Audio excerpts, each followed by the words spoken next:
அதுக்கு வேல்யூவே கிடையாது. அனுபவத்தை கற்றுக்கிட்டு அடிச்சிருக்கிறாங்க. அதுக்கு வேல்யூ அதிகம். நம்ம எல்லாருமே மனசளவில் நல்ல ஒரு கிளாப் கொடுத்து பேச வைக்கலாம்.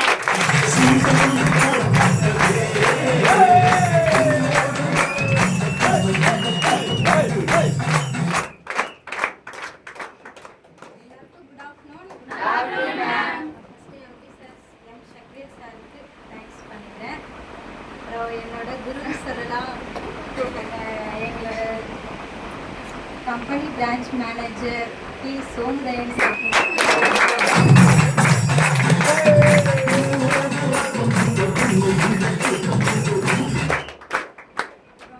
எங்கள் அக்கா எனக்கு எதாக இருந்தாலும் எனக்கு சப்போர்ட் பண்ணி கொடுக்கும். எதாக இருந்தாலும் எங்கள் அக்கா கிட்ட தான் கேட்பேன். எங்கள் அக்கா எல்லாமே எனக்கு செய்ய அது மாதிரி ஜெயா மேம் எனக்கு அக்கா மாதிரி எங்கள் அக்கா அப்புறம் ஜெயா மேம்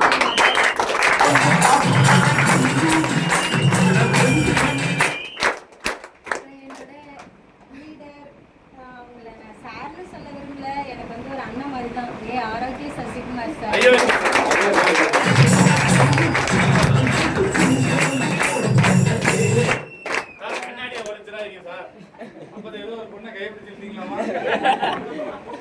வாய்ப்பு கொடுத்தது எனக்கு அனுஷியா தான். எனக்கு அனுஷா ரொம்ப பிடிக்கும். சின்ன வயசுலேருந்து ரொம்ப பிடிக்கும். நானும் அனுஷா ரொம்ப க்ளோஸாக இருக்கும். ஆனால் இங்கே மேம் அப்படி கூப்பிடுறது எனக்கு மாதிரியாக தான் இருக்குது. ஆனால் எல்லாருக்கும் முன்னாடி மேம் தான் கூப்பிடுவேன். ஆனால் ஒரு சில நேரத்தில் எனக்கு வச்சு பட்ட பேர் எனக்கு அனுஷா ரொம்ப பிடிக்கும். அந்த வாய்ப்பு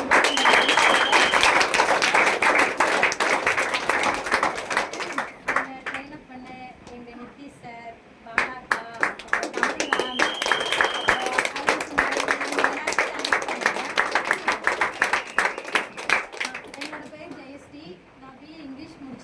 நான் சிதம்பரத்தில் அலக்குடின்ற ஒரு கிராமத்துலேருந்து தான் வந்திருக்கேன். எனக்கு அப்பா கிடையாது, எங்கள் அம்மா மட்டும்தான். நாங்கள் 5 பசங்க. அப்படி இருந்தாலும் நான் எங்கேயும் வெளி உலகத்தில் எங்கேயும் கஷ்டப்பட்டது கிடையாது. அப்பா இருந்த வரைக்கும் எங்கேயும் கஷ்டப்பட்டது கிடையாது. அதுக்கப்புறமும் ஒரு வருஷம் காலேஜ் முடிச்சுட்டு வீட்டில் தான் இருந்தேன். வேறு எங்கேயுமே வேலைக்கு போகல. வேலைக்கு எங்கேனாவது போகலாம். அனுஷா வரந்தவரை கேட்பேன், அனுஷியா உங்கள் கம்பெனியில் ஆள் எடுக்கிறாங்களான்னு கேட்பேன். ஆனால் செல்லு ஆள் எடுத்துகிட்டு தான் இருக்கேன் வான்னு சொல்லும். ஆனால் நான் போக மாட்டேன். வேலைக்கு பயந்துக்கிட்டு எங்கேயாவது கஷ்டமாக வேலை கொடுத்துட்றாங்களான்னு ஒரு வருஷம் வீட்டில் தண்டமாக சாப்பிட்டுக்கிட்டு தூங்கிட்டு இப்படியே தான் இருந்தேன். அப்புறமா தான் அனுஷாக்கு முன்னாடி நான் வந்தேன். ஆனால் எனக்கு எங்கேயும் போக பிடிக்கல. ஒரு மாதமாக எங்கள் அக்கா கூட ரூம்லேயே தான் இருந்தேன். அப்புறம் அனுஷா என்னோட அனுஷா அங்கே வேலை செஞ்சுது. அதுக்கப்புறம் என்னை கூப்பிட்டாங்க. என் தங்கச்சியோட கம்மல் அடகு வச்சு தான் நானும் அருண்குமாரையும் இங்கே ஜாயின் பண்ணேன்.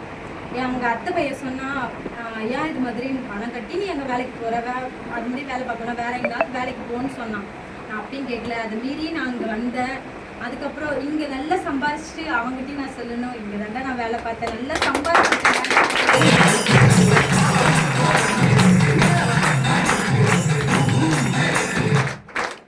நல்லா தான் போய்கிட்டு இருந்தது. இடையில கொஞ்சம் டவுன் ஆனேன். அனுஷா பற்றி ரொம்ப கஷ்டப்படுத்துவேன். என்னால் அழுதுச்சு அன்னைக்கு. என்னால் முடியல, வீட்டில் ரொம்ப கடன் இருக்குது, ரொம்ப கஷ்டமாக இருக்குது, நான் போகிறேன் அனுஷியான்னு சொன்னேன். அப்புறம் சார்கிட்ட சொல்லிவிட்டு அழுதேன், சார்கிட்ட சொல்லிவிட்டு அழுதேன். ஏன் தங்கச்சி நீ இதெல்லாம் நினைக்காத, எல்லாத்தையும் விட்டு தள்ளிட்டு போ, உன்னால் முடியும், கொஞ்ச நாள் கஷ்டப்படு, அதுக்கப்புறம் உனக்கு ஏற்ற வருமானம் அதுக்கப்புறம் வரும், இதை விட்டுலாம் போகாது, உன்னால் ஜெயிக்க முடியும்ட்டு எங்கள் சார் எனக்கு நம்பிக்கை கொடுத்தாரு.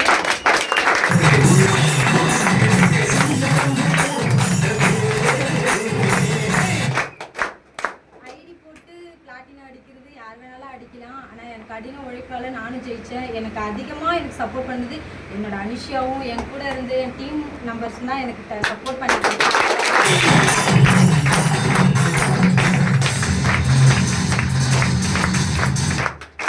எனக்கு என்ன ஆசைன்னா, என் அப்பா இறந்ததுக்கப்புறம் எங்கள் அக்காவுக்கு இன்னும் மேரேஜ் ஆகலை.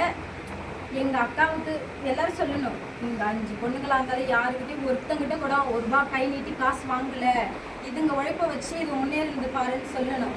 அது மாதிரி என் அம்மாவை நான் நல்லா பார்த்துக்கணும் ரொம்ப ஆசை எனக்கு. எங்கள் அம்மா எப்பயுமே இப்போ கொஞ்ச நாள் வேலைக்கு போயிட்டுருக்காங்க. அம்மா வேலைக்கு போனால் தான் சாப்பாடுன்ற மாதிரி அம்மா வேலைக்கு போயிட்டுருக்காங்க. நான் கொஞ்சம் நல்லா சம்பாதிச்சதுக்கப்புறம் எங்கள் அம்மா வேலைக்கே அனுப்ப மாட்டேன். என்னோட சொந்த உழைப்பு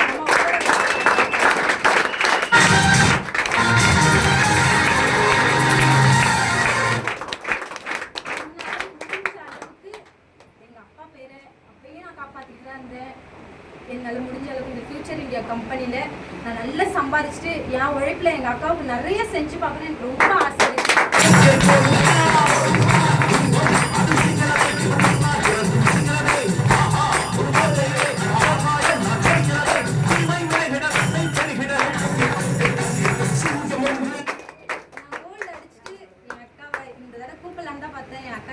போயிட்டாங்க.